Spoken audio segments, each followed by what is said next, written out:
ಬಡವರು ಬಡವರಾಗಿ ಉಳಿತಾರೆ ಮತ್ತು ಶ್ರೀಮಂತರು ಶ್ರೀಮಂತರಾಗಿ ಉಳಿತಾರೆ. ಯಾಕೆ ಗೊತ್ತಾ? ಎಲ್ಲರೂ ದುಡಿತಾರೆ, ಎಲ್ಲರೂ ದುಡ್ಡನ್ನು ಸೇವ್ ಮಾಡ್ತಾರೆ, ಆದರೆ ಗ್ರೋತ್ ಆಗಲ್ಲ.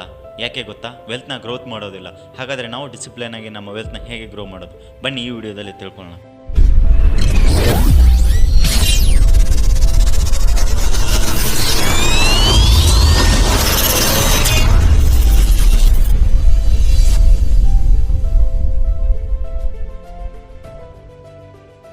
ಹಾಯ್ ಸ್ನೇಹಿತರೆ, ಹೇಗಿದ್ದೀರಾ? ಚೆನ್ನಾಗಿದ್ದೀರಾ ಅನ್ಕೋತೀನಿ. Welcome to IMIS.in channel.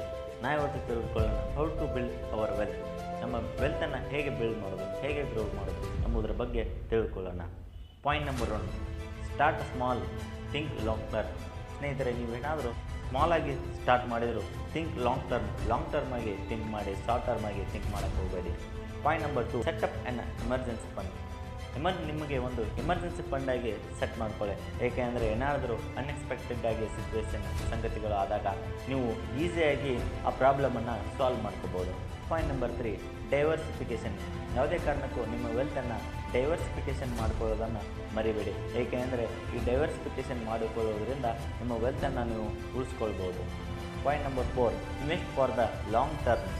ಇಲ್ಲಿ ದೊಡ್ಡ ಶ್ರೀಮಂತರು ಶಾರ್ಟ್ ಟರ್ಮಲ್ಲಿ ಶ್ರೀಮಂತರಾಗಿದ್ದು ಉದಾಹರಣೆಯೇ ಇಲ್ಲ ಸ್ನೇಹಿತರೆ. ಸೊ ಹಾಗಾಗಿ ಲಾಂಗ್ ಟರ್ಮ್ ಆಗಿ ಥಿಂಕ್ ಮಾಡಿ. ಪಾಯಿಂಟ್ ನಂಬರ್ 5, ಸೆಟ್ ಫಿನಾನ್ಷಿಯಲ್ ಗೋಲ್. ನಿಮ್ಮ ಲೈಫಲ್ಲಿ ಒಂದು ಫಿನಾನ್ಷಿಯಲ್ ಗೋಲನ್ನು ಸೆಟ್ ಮಾಡ್ಕೊಳ್ಳಿ ಸ್ನೇಹಿತರೆ. ಯಾವ ಥರ ಅಂದರೆ, ಫೇಮಸ್ ಇನ್ವೆಸ್ಟರ್ ವಾರೆನ್ ಬಫೆಟ್ ಅವರು ಒಂದು ಮಾತನ್ನು ಹೇಳ್ತಾರೆ, if I don't become millionaire by the age of 30, I am going to jump up the tallest building in Omaha. ನೋಡಿ ಸ್ನೇಹಿತರೆ, ಇದೊಂದು ಎಂಥ goal.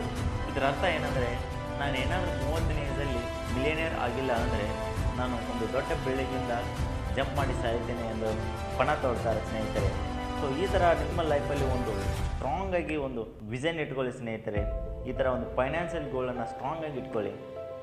Point number 6, build A smart investment strategy. Smart investment strategy ಅಂದರೆ, ನೀವೇನಾದರೂ ಒಂದು investment ಮಾಡಬೇಕು, ಏನಾದರೂ ಒಂದು ಅಸೆಟ್ಟಲ್ಲಿ ಇನ್ವೆಸ್ಟ್ಮೆಂಟ್ ಮಾಡಬೇಕು, ಯಾವುದಾದ್ರೂ ಒಂದು ಬಿಸ್ನೆಸ್ಸಲ್ಲಿ ಇನ್ವೆಸ್ಟ್ಮೆಂಟ್ ಮಾಡಬೇಕು ಅಂದರೆ ವ್ಯಾಲ್ಯೂಯೇಷನನ್ನು ಕ್ಯಾಲ್ಕುಲೇಷನ್ ಮಾಡಿ ಇನ್ವೆಸ್ಟ್ಮೆಂಟ್ ಮಾಡಿ, ಮತ್ತು ಬಿಸ್ನೆಸ್ಸನ್ನು ಫಂಡಮೆಂಟಲ್ ಅನಲೈಸಿಸ್ ಮಾಡಿ ಇನ್ವೆಸ್ಟ್ಮೆಂಟ್ ಮಾಡಿ. Secure your future with smart investment.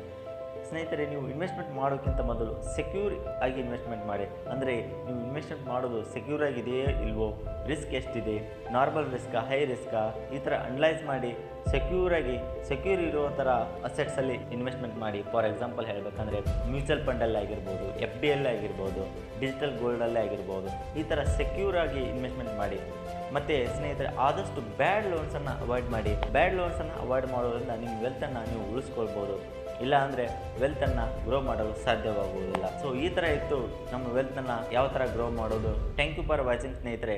ಮುಂದಿನ ವಿಡಿಯೋದಲ್ಲಿ ಹೇಗೆ ನಾವು ಇನ್ವೆಸ್ಟ್ಮೆಂಟ್ ಮಾಡೋದನ್ನು ಮತ್ತು ಯಾವ ಥರ ಅಸೆಟ್ಸಲ್ಲಿ ಇನ್ವೆಸ್ಟ್ಮೆಂಟ್ ಮಾಡೋದನ್ನು ಕಲಿದುಕೊಳ್ಳೋಣ.